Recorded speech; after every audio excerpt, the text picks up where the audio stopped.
Bob Barber is here from Sandler Training. This is the Business Spotlight on News Talk 94.7 and 970 WMAY. And so often, what I understand is people will go and they'll have a conversation with a business owner, a sales conversation, and it's sort of left nebulous, sort of a, well, you know, if you want to, great, call me. If you don't, and they never really kind of pin that thing down. How do you tighten that up? The old, I'll follow up with you next week. Yeah. Call me later. Ball's in your court. You do what you want. Bye.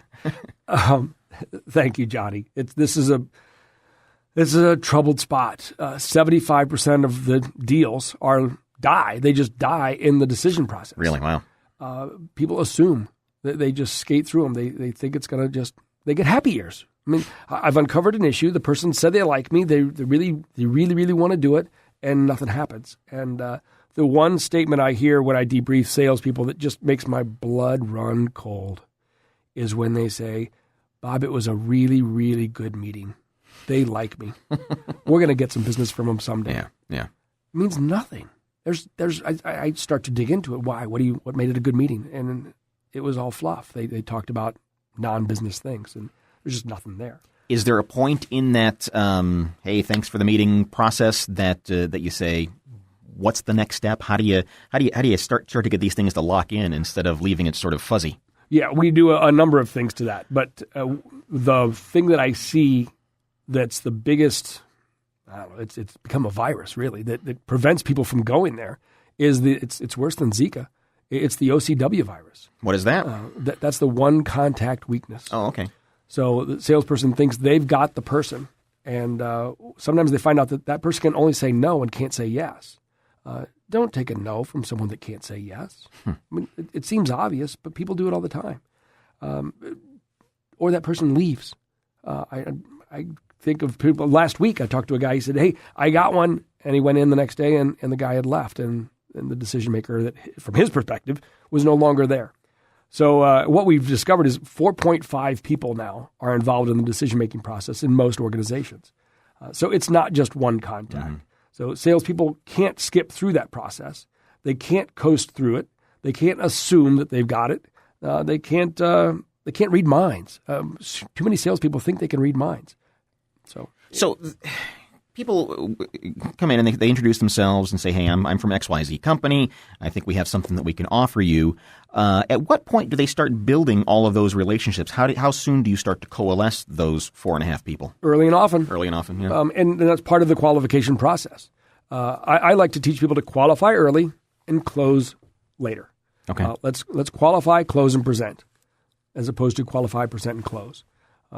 Let's make sure we know who our ideal customers are. What do they say? How do they behave? What do they do? Do they appreciate our value? Mm-hmm. Let's take some time to dig in there and find out if it's something we can really help them fix. If they want to fix it, are they committed to fixing it? Are they willing and able to invest in the changes that need to take place? And then the decision process. And we can talk more about that after the break. Absolutely.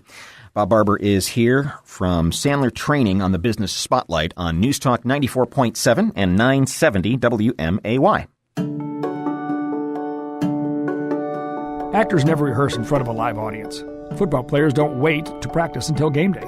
And salespeople must never practice in front of a valuable prospect. I'm Bob Barber with Sandler Training. Too much business is lost because of a salesperson with low confidence. My job is to give them time to practice and coach them to be better.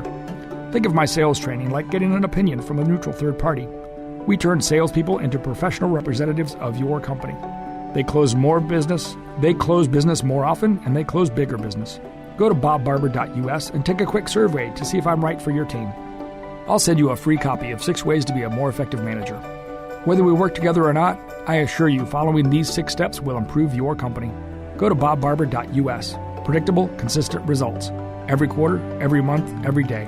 I'm Bob Barber with Sandler Training in Springfield.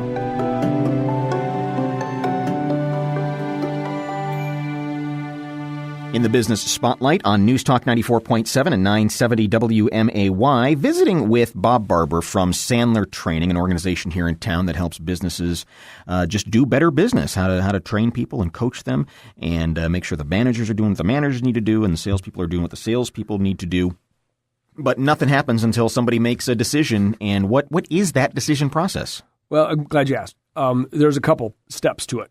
First, it's we tend to go into it's like a newspaper article, and you're a journalist at heart, right? So we kind of look at those that who, what, when, where, why, how type questions. We tend to start with, when do you want to have a solution in place? When do you want to make a decision?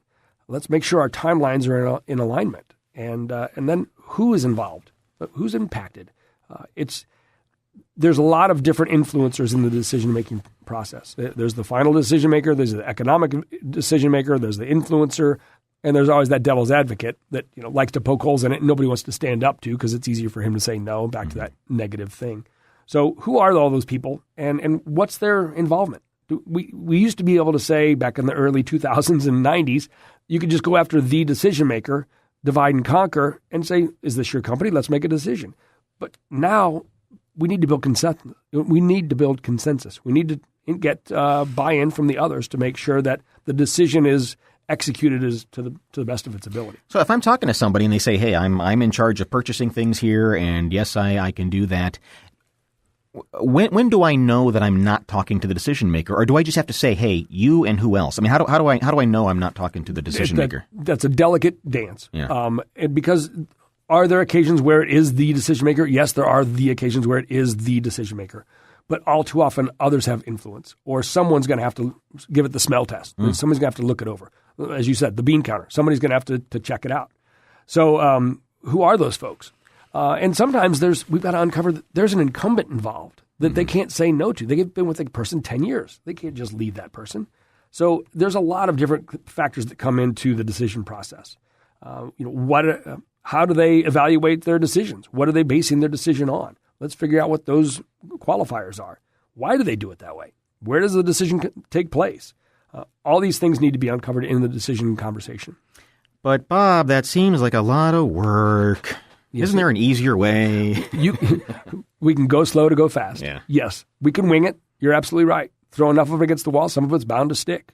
Those are traditional selling tactics that work well over time, but it takes a lot of work. Well, and I like that you talk about is, what Bob Barber and what Sandler Training brings to the table really are these systems and these processes that really help move things along, and so that you're not guessing of, well, I don't know what to do next. At least you've got something to grab onto and say, I do this next. Correct. And the other thing, Johnny, is we can be totally transparent. I'm just trying to figure out if you have an issue or something you're trying to gain that I can help you with. If I can't, I'll tell you I can't. What kind of investment makes sense for you? What kind of changes do we need to make sense? Does that fit your organization? If we can or can't, let's figure it out now. How do you go about making a decision? Let's make sure we have all those people together and have all the parameters in place to figure out, does it make sense to present a solution? Once we can present a solution that fixes those problems within those investment parameters to the decision makers, we're more likely to get a yes or no and less likely to get a think it over. That's a service that a lot of people, I think, would find very, very useful. If businesses are listening right now and want to contact you, how do they do that? Best way to get me, Johnny, is my direct line of 217-473-6579, 473-6579. We have been visiting with Bob Barber from Sandler Training. This is the News Talk 94.7 and 970 WMAY Business Spotlight. Thanks, Bob.